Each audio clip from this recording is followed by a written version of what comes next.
Sejam muito bem-vindos à nossa quarta-feira, no nosso encontro de morfologia, e vamos hoje falar sobre o planeta Verbo, isso mesmo, aquele planeta sobre o qual existe em órbita uma lua, o advérbio.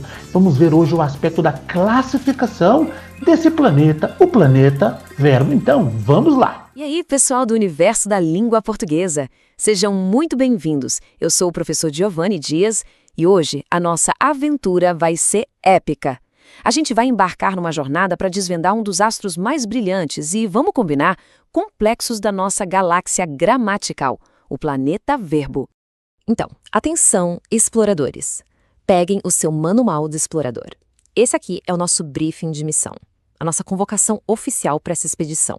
Tá todo mundo a postos? Então, preparem-se, porque a gente vai decolar. Olha só que legal a nossa configuração cósmica. O planeta Verbo é o centro de tudo, sabe? É a fonte de energia que faz a nossa língua girar. E bem ali, orbitando ao redor dele, a gente tem a lua advérbio, que está sempre pronta para dar aquele toque especial, modificando a ação. A nossa missão é bem clara. Vamos mapear os mistérios desse planeta. Ok, missão iniciada. Estamos entrando no nível 1. Nosso primeiro grande objetivo é chegar até o coração do planeta. A gente precisa identificar a energia vital dele e, claro, dissecar a anatomia verbal. Vamos lá! Chegamos! Esse aqui é o núcleo de energia do planeta. O verbo é simplesmente a palavra que mais se transforma na nossa língua. Ele pulsa com vida, expressando uma ação como fazer, um estado como ser, um desejo tipo almejar ou até um fenômeno da natureza, como chover. É, literalmente, o coração dinâmico de qualquer frase. Mas como é que ele se transforma tanto? Bom, através de 5 flexões-chave. Ele muda para indicar o número, se é um só ou mais de um, a pessoa, para a gente saber quem age, o modo, que indica a certeza da ação, o tempo, que diz quando aconteceu, e a voz, que mostra quem pratica ou quem sofre a ação.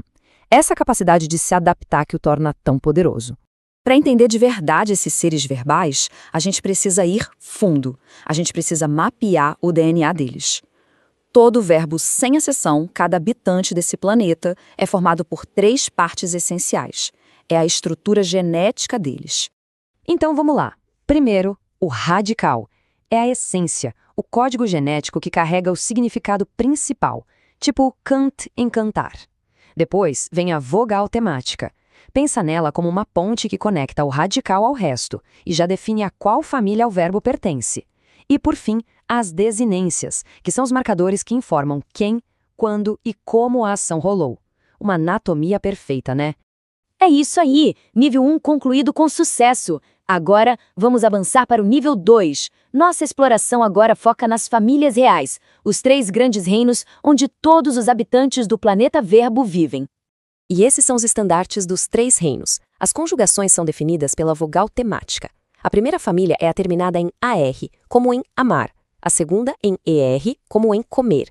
E a terceira em IR, como partir. Ah, e uma dica de ouro para vocês exploradores espaciais. O verbo pôr e seus derivados, eles pertencem à segunda conjugação. Sabe por quê? Porque a origem dele no latim era poer. Esse é um detalhe crucial. Excelente progresso, pessoal! Vamos direto para o nível 3, o censo dos cidadãos.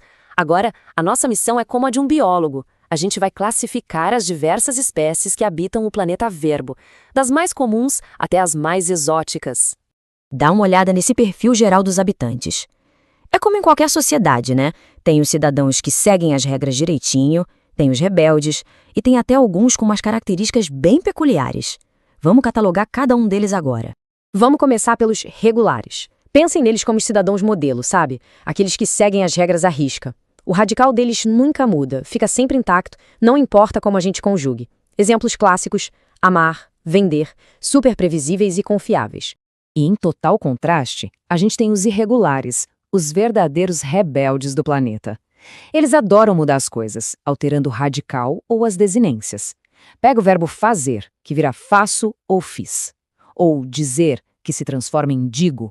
E tem uma subespécie ainda mais extrema, os anômalos, como ser e ir, que mudam radicalmente. Agora, se preparem para 2 espécies bem curiosas que a gente encontrou. Os defectivos são como quebra-cabeças com peças faltando. Eles simplesmente não têm todas as formas de conjugação. Por exemplo, colorir. A gente não fala eu colo.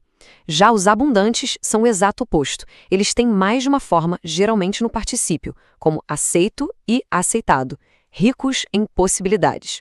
E olha, nenhum planeta funciona sem cooperação, né?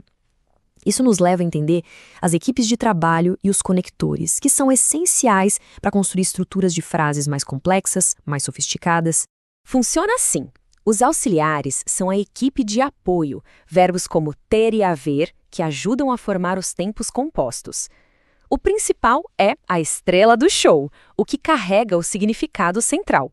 Por exemplo, em eu tenho estudado, tenho é o auxiliar e estudado é o principal. E ainda temos os verbos de ligação, como ser e estar, que não indicam ação, mas funcionam como pontes, conectando um sujeito a uma característica. Certo. Agora que a gente já entendeu a organização interna, vamos analisar o que eu gosto de chamar de relações interplanetárias. Isso tem a ver com como a energia de um verbo, ou seja, sua ação, se projeta para fora, atingindo outros elementos da frase, ou se ela fica contida dentro do próprio verbo. A diferença aqui é fundamental. Nos intransitivos, a ação fica contida no verbo. Ele tem sentido completo sozinho. O pássaro voou. Pronto, a gente entendeu tudo. Já nos transitivos, a ação transita. Ela vai para fora, exigindo um complemento. Se eu digo eu li, fica no ar, né? Li o quê? A frase pede uma continuação.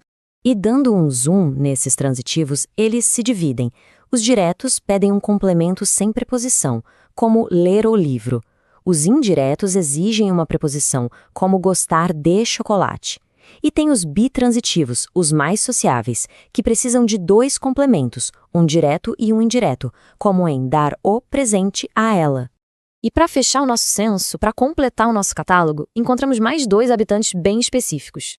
Os pronominais, que são aqueles que vivem grudados em pronomes como queixar-se, e os impessoais, que são como fenômenos do planeta. Eles não têm sujeito. São usados para fenômenos da natureza, tipo chover, ou para indicar existência, como em há muitos alunos na sala.